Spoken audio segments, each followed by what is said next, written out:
Hello everybody, Joseph here, and I'm here to talk about, magical, psychic things like we're going to be doing every week. Now, um, I'm sure most of you know a lot more about a lot of things than I do. So I want to talk about are things from my own experience that might be of interest to you, because I have had an unusual life and some unusual experiences, and it might be of assistance to you. Now, this week, first of all, happy Thanksgiving to my American friends. And farewell, turkeys. May you be reincarnated happily. Right. What I'd like to talk about today is black magic, curses, all of these dark things that trouble people enormously and understandably. Now, a long time ago, I had some fame for my magical, witchy, psychic stuff. Now, that sort of fame is a very mixed blessing because it tends to attract, how would you say, almost fundamentalist people in every direction. Fundamentalist Christians were horrendous, as one would expect, getting rid of my demons and protesting outside my shop. But the other people who seemed very upset were people like Satanists and practitioners of black magic. They were very focused and very annoyed. I'm not exactly sure why. I suppose I didn't agree with the things that many of them believed or tried to do. I said so. But anyway, so I want to talk to you about how I dealt with these things that might be of use to you. Now, I know many of you cover yourselves in white light, etc. And I'm sure that's of great value. But what I'm talking about are things that are sort of extreme. I'm going to cough. Things that are sort of extreme. Now, when the Satanists, etc., did their thing on me, and there are quite a number of them across the country, they'd also send me like little boxes of dead things and all that sort of stuff. Now, my mind was very taken up with other things in those days, but I'm quite, I'm quite a psychic person. I'm quite sensitive to things. And I could feel the shadows starting to form around me, which annoyed me a great deal. And so I would push them away and all the rest of that sort of stuff. But in a sense, it was like pushing against smoke. And it was starting to get really, really quite irritating. And as I said, it was a stressful time. And this was just, the only way I can describe it was that it was like, it wasn't very powerful as such, but the nearest I can describe it to is like fingernails down a chalkboard or a scuttly beetle. It was irritating, it was aggravating, it was annoying. And I became increasingly more annoyed. And after a while, I was thinking, what drives people to be like this? You know, they never met me, they didn't know me as a person. I tried to be kind, I didn't go out my way to upset anybody. And I remember sitting there and thinking about it all, and I felt a sudden sadness for them. I mean, that these people had mothers, they were babies once, the little children. And I remember seeing this picture of Hitler. It showed him when he was 18 months old. This little boy sat there he had a bad haircut even then. And he was just a little boy, you know, that whatever had driven him to this terrible darkness that came to him, it hadn't arrived in his life yet. But I thought about these people doing this to me, and I thought, why are they doing this? What's happened to them in their lives? What fears do they have that have driven them to put so much effort into hurting a perfect stranger? And as I thought this, I felt quite sad for them, and I felt a compassion, and I thought, you know, I wish I could have helped them, not have these things happen to them. And the minute I thought that, all the darkness dissolved like mist in the morning, and the sun came out again, and that was the end of it. And also in the years in between, because of my tendency to piss people off, every now and then I come across similar things, and I've formed opinions, and I've read a great deal about this stuff. I think that the average person has a natural resistance to this sort of darkness. And also the average person has a resistance to psychic ability and experiences. It's harder for them to experience things.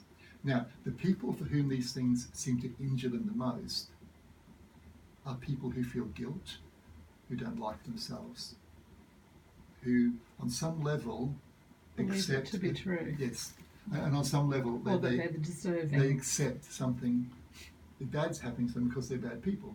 It's like the old vampire movies, which I love. They have to be invited in. You have to open the door and let them in. And I think it's much the same for this sort of darkness. It doesn't seem to work on narcissists either. They're so full of themselves and so happy, and there's no guilt whatsoever. These things don't seem to touch them. But people who are good and kind, who judge themselves harshly, they seem to be vulnerable to this sort of stuff. Yeah. And it's not like anything you think. It's not demons and monsters and horrible things come to attack you. It's a slow creeping fog. It's like having a skin infection or something. You don't treat it, or you ignore it, or you're a bit run down. If you don't deal with it, it sort of spreads. The same as people with immune disorders. They can be killed by the smallest things that wouldn't bother the rest of us. So, black magic, darkness. Firstly, don't be afraid of it. It's just one more small thing. And even to label these things as evil as such, I'm not sure that's the right definition, because like even in the Bible, somewhere, I can't remember, Jesus mentions that darkness comes out of us. Yes. And the Buddhists believe this also. We project our own monsters, our own demons. But the black magic seems to be something a little bit different. It just seems that someone's putting their will into hurting someone, expressing their own hatred, their own anxiety, their own fears. It's more of a psychological thing mixed with a psychic thing. And your heart must go out to them. What must their mind be like when they're by themselves? What must their dreams be like? How do they see the world? This darkness is an aspect of them. And so my advice to anyone, in all honesty, this sort of thing and curses and such, they're really quite rare. It's not as common as horror movies would have you believe. It takes a certain focus and a certain energy and a certain darkness. And if you can respond to it, and listen, I'm not a sensitive New Age guy.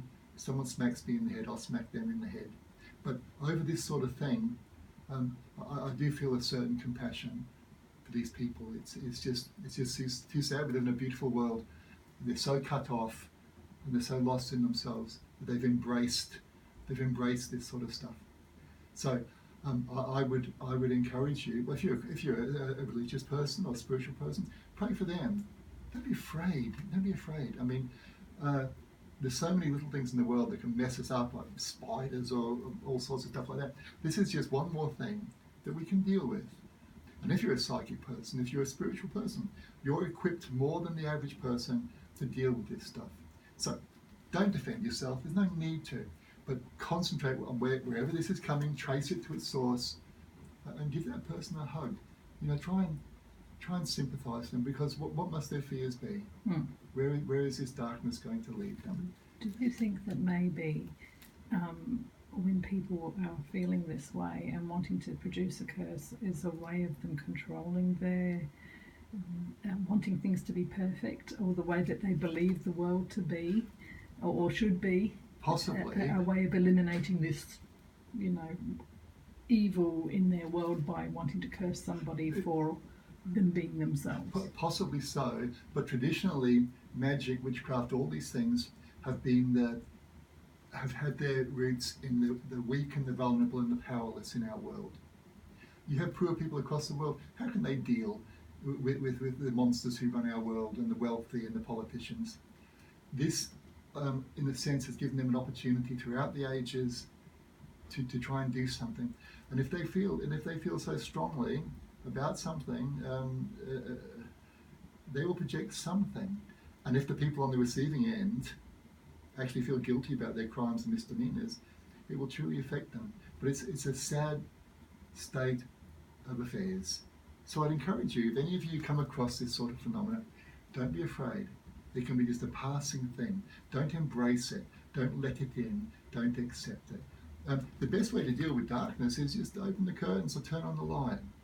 It's an absence of light, this sort of darkness.